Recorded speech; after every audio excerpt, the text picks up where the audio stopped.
علیہ الصلوۃ والسلام نے ارشاد فرمایا، حضرت حذیفہ بن یمان رضی اللہ تعالی عنہ آپ بیان کرتے ہیں، یہ میں نے پہلے بھی حدیث پاک بیان کی اور بڑی خوبصورت یہ حدیث پاک ہے کہ آقا علیہ الصلوۃ والسلام کی بارگاہ میں جانے کے لیے میں نے اپنی والدہ سے اجازت طلب کی کہ والدہ کی خدمت میں ہوتا تھا اور عشاء کی نماز حضور کے پیچھے نہیں پڑھی جاتی تھی، اپنے محلے کی مسجد میں پڑھتا۔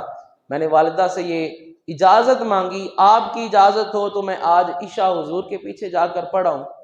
والدہ، اب یہ اندازہ کریں، یہ میں بار بار ان چیزوں کو ہائی لائٹ کیوں کرتا ہوں کہ ہم ہی ہیں جنہوں نے اولاد کی تربیت کرنی ہے، یہ سکھانے والے ہم ہی ہیں۔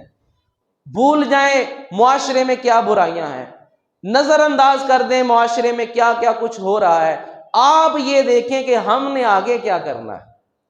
پہلے کیا ہو گیا، پہلے کیا ہو رہا ہے اس کو چھوڑیں، ہر بندہ اپنی یہ ذمہ داری سمجھے کہ ہم نے آگے کیا کرنا ہے، ہم نے معاشرے کو دے کر کیا جانا ہے۔ پہلے کیا دے گے اس کو چھوڑے، اس کا حساب پہلے دیں گے، ہم جو کر رہے ہیں ہم نے اس کا حساب دینا ہے۔ والدہ نے کیا کہا؟ والدہ نے کہا ٹھیک ہے اجازت دیتی ہوں، ایک شرط ہے۔ شرط کیا ہے؟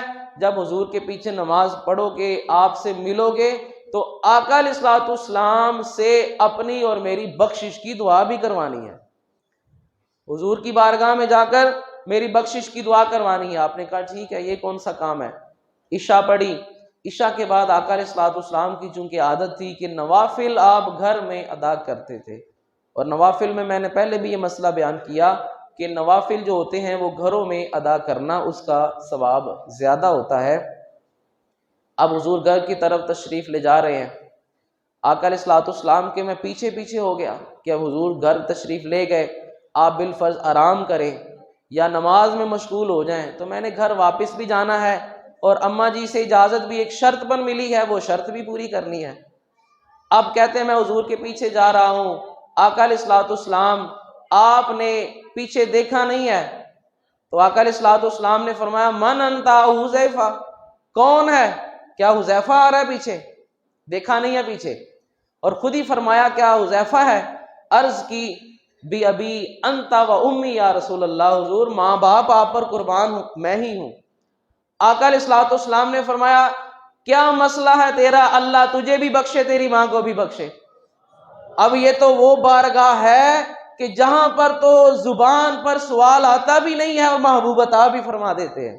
ابھی تو مسئلہ بیان کرنا ہے، حضور کس لیے پیچھے پیچھے آ رہا ہوں، اور حضور نے پہلے ہی پوچھنے سے پہلے ہی بتا دیا اور پہلے ہی وہ جواب دے دیا، پہلے ہی وہ شرط پوری کر دی، سوال پر عطا سوال کرنے سے پہلے ہی فرما دی۔ آپ نے فرمایا یغفر اللہ لک ولی امک، اللہ تجھے بھی بخشے تیری ماں کو بھی بخشے، کس لیے آئے ہو؟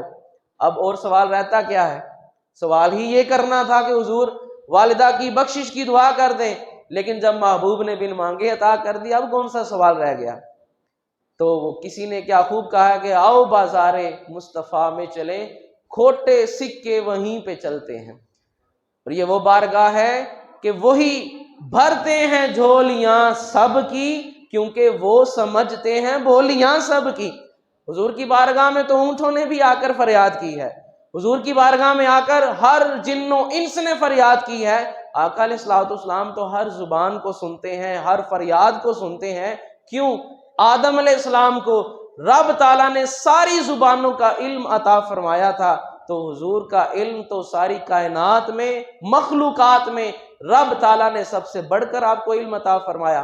اب آپ فرماتے ہیں آقا علیہ الصلوۃ والسلام نے مجھے یہ کہا اے حذیفہ تم جانتے ہو کہ اس وقت میرے پاس کون موجود ہے؟ میں نے عرض کی حضور میں ہوں، آپ ہوں، تیسرا کون ہے مجھے کیا پتا، ہماری وہ آنکھیں تو نہیں ہیں، ہمیں وہ بینائی تو اللہ نے عطا نہیں کی، اور پھر کوئی بندہ اگر کہہ دے کہ آنکھیں ان کی بھی دو تھیں، آنکھیں ہماری بھی دو تھیں، لیکن وہ آنکھیں وہ تھیں زمین پر عرش بھی دیکھتی تھی، اور ہم وہ ہیں ہمیں دیوار کے پیچھے کا نہیں پتا۔ اب آقا علیہ الصلوۃ والسلام نے مجھ سے پوچھا حذیفہ جانتے ہو میرے پاس کون کھڑا ہے؟ عرض کی حضور اللہ اعلم ورسولہ، اللہ کو پتا ہے ساری کائنات کا خالق ہے، یا اس کے بتائے سے اس کے محبوب کو پتا ہے، مجھے کیا پتا۔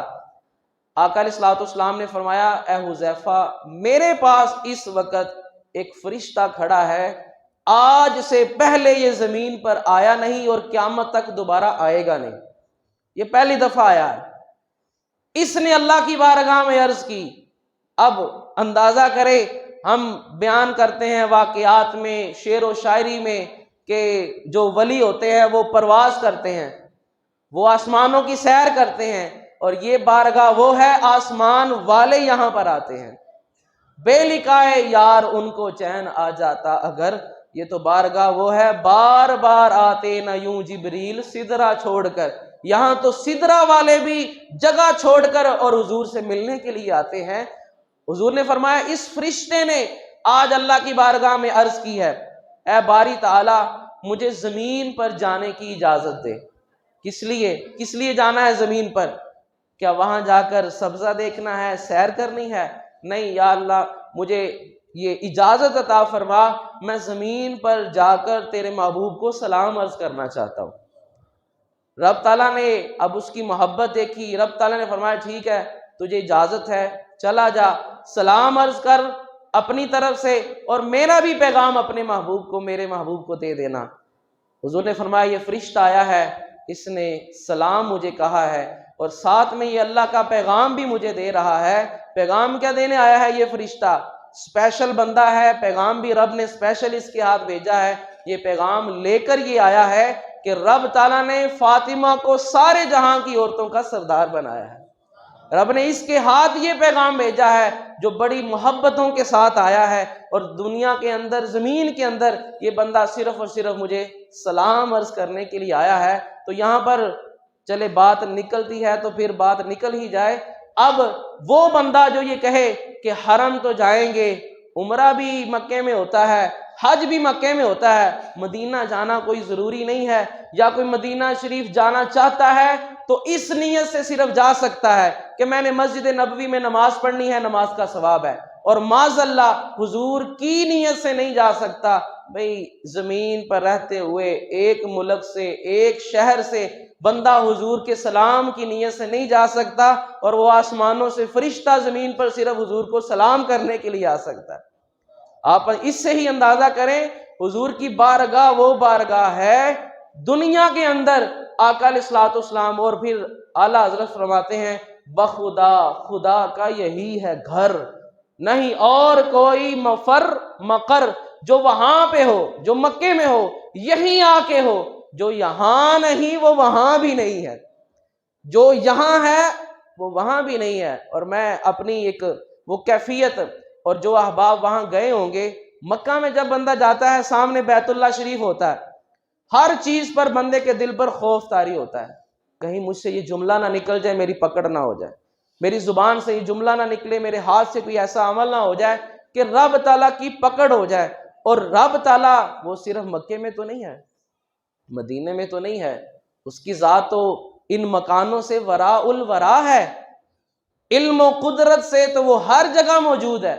مکے میں مسجد حرام میں رہ کر بھی وہی سنتا ہے، یہاں بیٹھے بھی وہی سنتا ہے، لیکن جب آپ مدینہ شریف جائیں گے تو آپ کو یہ کیفیت محسوس ہوگی، پہلی مرتبہ جائیں زندگی میں، پہلا دن ہو آپ کا وہاں پر، لیکن آپ اپنے آپ کو اجنبی محسوس نہیں کریں گے، دل میں یہی کیفیت ہوگی کہ ہم کسی اپنے کے پاس آئے، یہاں کوئی اپنا موجود ہے، یہاں کوئی ہم سے پیار کرنے والا، یہاں کوئی ہے جو ہمارے غم سننے والا، یہاں کوئی ہے جو اللہ کی بارگاہ میں ہمارا وسیلہ ہے۔ تو مدینہ شریف جا کر ہر بندہ مومن کی یہ کیفیت ہوتی ہے کہ وہ وہاں پر اپنے آپ کو اجنبی محسوس نہیں کرتا، اور ہر وقت ذہن میں ہوتا ہے۔ اور میں اپنی کیفیت بیان کروں کہ مجھ پر تو ایک حیرانگی سی طاری رہی، تعجب، یعنی جس طرح دماغ اور سوچ بندے کی وہ جام ہو جاتی ہے، اور صرف یہی ایک سوچ دماغ میں گھومتی رہی، میں اس جگہ پر بیٹھا ہوں جہاں حضور چلا کرتے تھے، میں اس جگہ پر بیٹھا ہوں جہاں جبریل اترا کرتے تھے، وہ بال جبریل پر چلے جائیں، باب جبریل پر، اور آپ اندازہ کریں یہ وہ مقام ہے، یہ وہ جگہ ہے، جبرائیل علیہ السلام وہ سدرۃ المنتہا سے آ کر انتظار کرتے تھے محبوب کب اپنے گھروں سے نکلتے ہیں۔ اب اس جگہ پر یہ بڑی سعادت کی بات ہے، تو اسی لیے تو اس ٹکڑے کو، اس حصے کو آقا علیہ الصلوۃ والسلام نے فرمایا ما بین بیتی و منبری روضۃ من ریاض الجنہ، جو میرے ممبر میرے گھر کے درمیان جو جگہ ہے یہ جنت کے باغوں میں سے باغ ہے۔ ہمیں دنیا میں وہ جنت عزیز ہے اور آخرت میں وہ جنت عزیز ہے جس میں اللہ کے محبوب آخرت میں جائیں گے۔ تو جنت کی دعا کرنا یہ حضور کی سنت بھی ہے اور آقا علیہ الصلوۃ والسلام سے محبت کا ایک طریقہ بھی ہے۔